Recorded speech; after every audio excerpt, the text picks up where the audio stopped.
नमस्कार मित्रों, ज्योतिष मित्र विजय कुमार तिवारी फिर एक नई वीडियो के साथ। मित्रों, सबसे पहले दीपावली की बहुत बहुत शुभकामनाएं और मां लक्ष्मी और भगवान गणेश आपको पूर्ण आशीर्वाद प्रदान करें और आपका घर धन संपदा और भौतिक सुख आध्यात्मिक सुखों से भरा रहे, यही मेरी शुभकामनाएं आपके साथ हैं। तो मित्रों, दीपावली का जो शुभ अवसर है, ऐसा माना जाता है कि 12 नवंबर 2023 को जो दीपावली मनाया जाएगा, उसमें किस समय पूजा करनी चाहिए, महालक्ष्मी पूजन का सबसे सर्वश्रेष्ठ मुहूर्त कौन सा है, तो उसके बारे में आज के इस वीडियो में हम चर्चा करेंगे। मित्रों, आप सबको विदित है कि महालक्ष्मी पूजन के दिन यानी कि दीपावली की जो अमावस्या है, उस समय बुराइयों का अंत करके भगवान श्री राम अयोध्या लौटे थे और अयोध्या लौटने के समय जब अमावस्या की रात थी तो लोगों ने दीप प्रज्वलन करके उनका स्वागत किया और उनका आशीर्वाद लिया।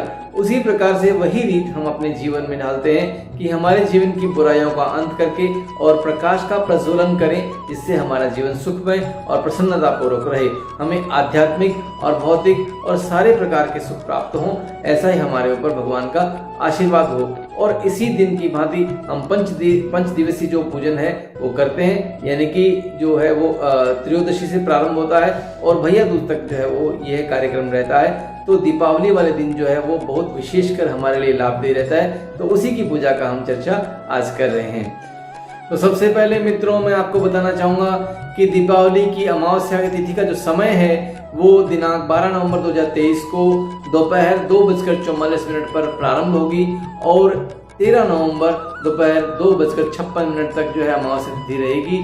साथ ही इसमें सबसे पहले ऐसा माना जाता है जो गृहस्थ जीवन है उसमें प्रदोष काल का विशेष महत्व है और साथ ही स्थिर लग्न का बहुत अधिक महत्व है, जो कि वृषभ लग्न रहता है। तो वृषभ लग्न और स्थिर लग्न जिसे कहते हैं, उसमें पूजा किस समय हो और साथ में जो दूसरा समय है यानी प्रदोष काल का समय है, उस समय पूजा किस प्रकार से की जाए। तो मित्रों, ऐसा कहा जाता है कि जो गृहस्थ व्यक्ति हैं उन्हें वृषभ लग्न यानी स्थिर लग्न में और साथ में प्रदोष काल में पूजन करना चाहिए। तो इस वर्ष 12 नवंबर 2023 को स्थिर लग्न और वृषभ लग्न का और साथ ही प्रदोष काल का मैं समय आपको बताने जा रहा हूं। तो सबसे पहले हम जान सकते हैं कि शाम को 5:15 बजे से लेकर शाम को 7:15 बजे तक वृषभ लग्न रहेगा। इस समय आप महालक्ष्मी माँ का पूजन कर सकते हैं, साथ में गणेश जी की मूर्ति भी रख सकते हैं। और उसके पश्चात जो आपको मैं बताने जा रहा हूँ प्रदोष काल का समय, तो प्रदोष काल का समय 45 मिनट पहले सूर्यास्त से और सूर्यास्त के 45 मिनट बाद में तक गिना जाता है। अब मैं आपको बताना चाहूंगा कि महालक्ष्मी जी का और भगवान गणेश का पूजन कैसे करें। तो सबसे पहले स्वस्ति वाचन यानी कोई भी स्वस्ति वाचन के जो मंत्र है उनका उच्चारण करें। तत्पश्चात भगवान श्री गणेश जी का आह्वान करें, यानी कि सभी देवी देवताओं को हम आवाहित करते हैं यानी बुलाते हैं और हमारे घर में विराजमान रहें और उनका आशीर्वाद हमारे ऊपर सदैव बरसता रहे। तो सबसे पहले गणेश पूजन करेंगे और गणेश पूजन के पश्चात में महालक्ष्मी का पूजन करेंगे और कुबेर जी का जो पूजन करेंगे।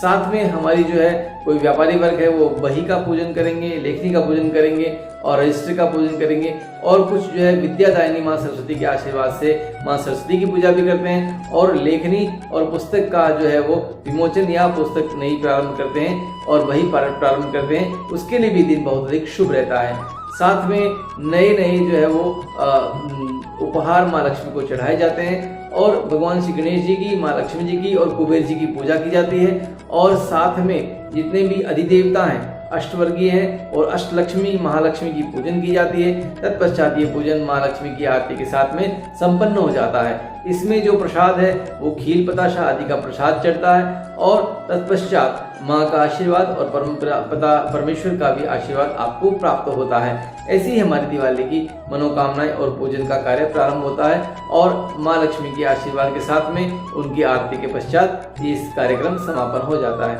इसके पश्चात हम दीप प्रज्वलन करते हैं और दीप प्रज्वलित करके पूरे घर को प्रकाशमय बनाते हैं और माँ लक्ष्मी का आशीर्वाद प्राप्त करने के लिए हम प्रतीक्षा में रहते हैं। तो माँ लक्ष्मी का पूजन और विधि विधान से करें और दीपक जलाएं और माँ लक्ष्मी का आशीर्वाद प्राप्त करें। ऐसी ही मेरी मनोकामना है।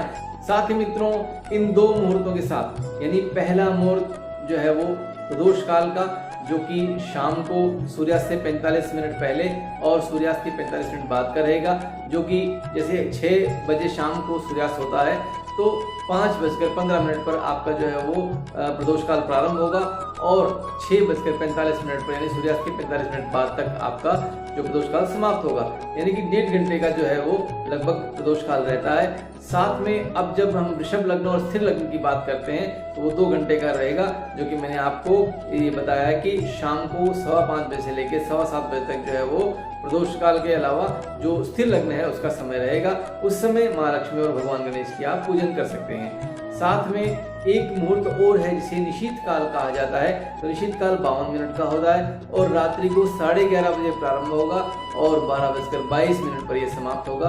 तो इस समय भी जो भक्तजन है वो पूजन पाठ कर सकते हैं और माँ लक्ष्मी की आरती से उन्हें प्रसन्न कर सकते हैं। तो मित्रों, वीडियो कैसा लगा, लाइक करें, शेयर करें और सब्सक्राइब करें। धन्यवाद। जय हिंद।